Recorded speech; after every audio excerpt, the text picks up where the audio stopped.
Before we start the tutorial, it's important to become familiar with the basics of the Rubik's Cube and the notation used to describe the moves. On a Rubik's Cube, white is opposite yellow, blue is opposite green, and red is opposite orange. Although the pieces move around, this relationship between the center pieces remains unchanged.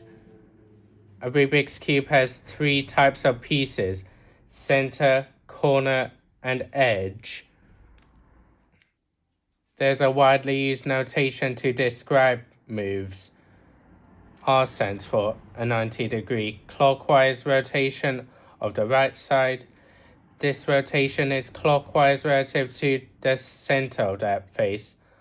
R prime, and R with a prime symbol after it, represents a 90-degree anti-clockwise rotation of the right side. Whenever there is a prime symbol after the letter, this means that the rotation is anti-clockwise relative to the center of that face. L represents left, U represents the upper layer, D represents down, which is the bottom layer, F is front, and B is back. The letter on its own represents a 90-degree clockwise rotation, and when used with a prime symbol, it represents a 90-degree anti-clockwise rotation.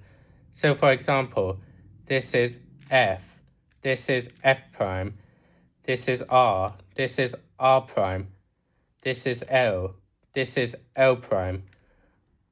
Remember that the direction of the notation is always relative to the center of the face.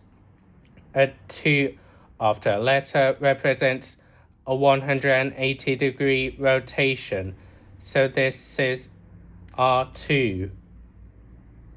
This is all the notation you need to know to follow these tutorials.